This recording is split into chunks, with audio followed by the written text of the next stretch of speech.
Pernah nggak sih lo mikir, kenapa ya meskipun ada tugas dan kerjaan di depan mata lo tetap buka YouTube, Netflix, Twitter, Instagram, dan ya udah gitu lo nonton semua video yang ada dan ya itu jadi menarik aja buat lo gitu. Termasuk mungkin video ini.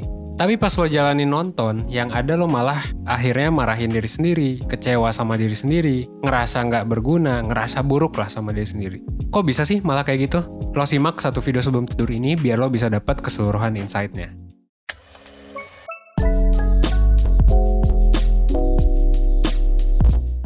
By the way, sebelum masuk pembahasan, gue mau ngasih tahu dulu bahwa sekarang 1% punya membership premium di YouTube. Nah, kalau lu join membership 1% di YouTube, lu bisa dapat banyak banget benefit. Mulai dari lu bisa lihat rekaman live kita, lu bisa dapat webinar gratis, lu bisa dapat konten eksklusif, dan banyak fasilitas lainnya. Cara joinnya gampang, tinggal klik di link ini ya. Percaya nggak kalau misalnya gue bilang alasan lo menunda-nunda itu sebenarnya ada kaitannya ke gimana lo mencintai diri lo sendiri.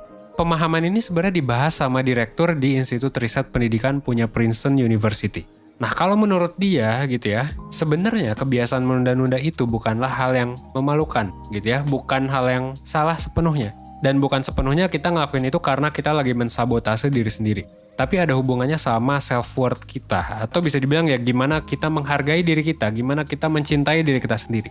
Menurut beliau, alasan kita menunda-nunda ngerjain pekerjaan kita adalah karena kita pengen, bahkan butuh, untuk dilihat sama orang lain sebagai sosok yang mampu dan kompeten buat ngerjain itu.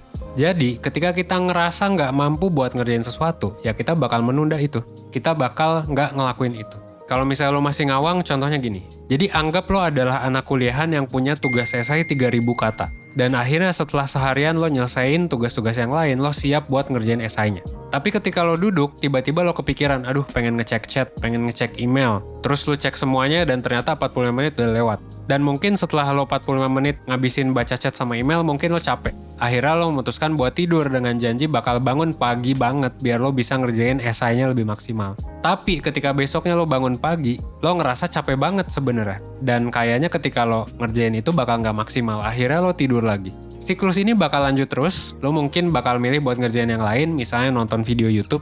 Sampai ya lo intinya bakal ngerjain hal yang menurut lo lebih mudah dilakuin daripada ngerjain esainya. Sampai akhirnya karena deadline-nya udah deket, terus lo ngerjain dengan panik. Akhirnya setelah panik deadline-nya nggak selesai gitu ya, lo akhirnya merasa bahwa oke, gue orang yang prokras dan gue adalah orang yang buruk, gue nggak bisa ngerjain itu.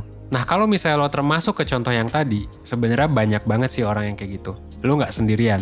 Dan memang ada nih keyakinan yang bikin hampir semua orang yang punya kecenderungan buat prokras, buat nunda-nunda, itu mereka anut. Keyakinannya adalah mereka menganggap bahwa performa mereka adalah kemampuan mereka. Dan kemampuan mereka adalah harga diri mereka.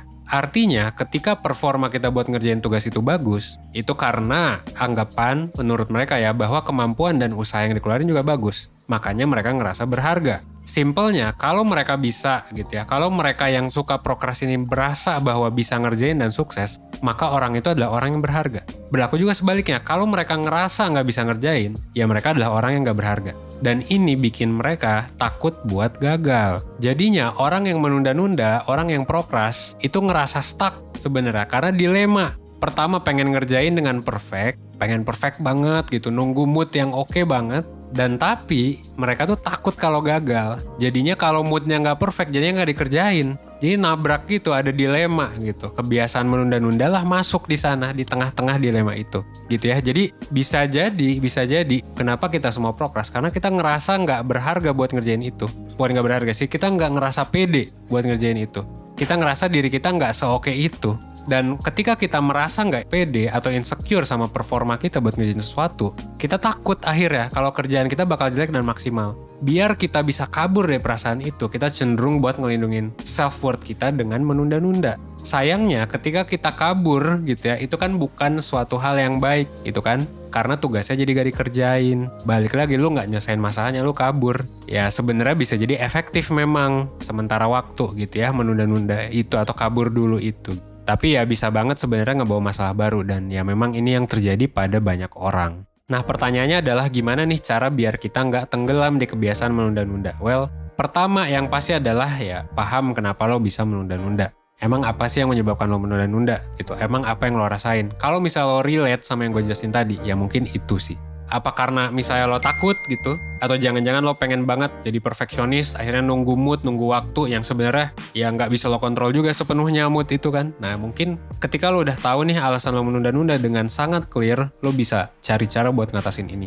Yang kedua, lo bisa evaluasi diri juga sih. Sebagai manusia memang kita pengen banget ya perfect, pengen diakui kompeten, dihargai sama orang. Diri kita sendiri juga ya pengen pede. Siapa sih yang nggak pengen pede? Tapi ini bukan berarti ya kesuksesan kita itu bakal sama dengan harga diri kita. Bisa aja kita ngerasa bahwa kita bakal sukses tapi ternyata gagal. Ataupun sebaliknya, bisa aja kita ngerasa nggak pede padahal bisa. Nah kalau lo ngerasa bahwa harga diri lo atau self-worth lo itu kaitannya gede banget sama kesuksesan lo, sampai lo ngerasa kalau gagal berarti ya lo nggak worth, lo nggak berhak ada di dunia ini, well ini adalah keyakinan yang bisa jadi perlu lo lawan sih. Lo bisa lawannya pakai cara macem-macem memang. Bisa dengan analisis diri, dengan ubah gitu ya kebiasaan, atau ya mungkin dengan lo pergi ke mentor atau psikolog 1% dengan ikut konsultasi. Nah, menariknya adalah di tanggal 5 Februari nanti, 1% bakal ngebahas soal gimana caranya biar lo bisa self-love sama diri sendiri. Termasuk gimana caranya biar lo bisa menghargai diri lo meskipun self-worth lo mungkin nggak sebesar itu. Mungkin lo ngerasa gagal dan lain sebagainya gitu ya. Nah, di sini bakal ada Kak Dila, psikolog 1%. Di sana dia bakal jelasin cara-cara praktis yang bisa lo coba terapin ke diri sendiri buat ngebangun self-love dan self-worth ini pelan-pelan. Kalau misalnya lo tertarik ya jangan lupa buat ikutan webinarnya, silakan. Langsung aja klik linknya di description box. Webinarnya cuma 2 jam. Sebenarnya nggak cuma sih ya, cukup lama. Tapi gue yakin di waktu yang cuma 2 jam itu bakal banyak ilmu yang bisa lo dapetin. Yang terakhir sebenarnya tadi kan udah 2 tips ya. Lo bisa perhatiin progres dan progres. Salah satu hal utama buat ngurangin kebiasaan menunda adalah ya bisa dipecah-pecah kok kerjaannya. Kalau ngerasa nggak mampu, pecah-pecah jadi hal yang simple. Kalau nyusun esai 3.000 kata, 2.000 kata itu berat, ya bisa mulai dengan bikin outline dulu. Dengan judul dulu. Kumpulin dulu artikel-artikelnya, kumpulin data-datanya. Ya dengan gitu lo bisa ngerasa kalau apa yang lo kerjain ada progresnya. Dan ini mempermudah lo ke depannya juga karena bisa mengurangi rasa takut gagal yang muncul dalam diri lo tadi. Dan akhir kata ya gue harap lo bisa paham kalau pertama kesuksesan itu gak selamanya adalah penentu lo worth atau enggak, gak menjadi penentu harga diri lo. Yang kedua adalah yang mesti lo tahu bahwa prokras ini dialami oleh banyak orang dan ini bisa jadi karena masalah ini, masalah self-worth. Masalah karena lo secara gak sadar ngerasa gak mampu, akhirnya lo kabur. So, mari kita belajar menghargai diri gitu ya. Kalau memang lo ngerasa relate dengan video ini ya silahkan mari kita bareng-bareng mengembangkan diri. Dan ya jangan lupa juga bisa ikut webinar, bisa ikut konsultasi ya silakan gitu ya di 1%. Akhir kata gue Evan di 1%, well gue tunggu lo di webinar 1%, oke? Thanks.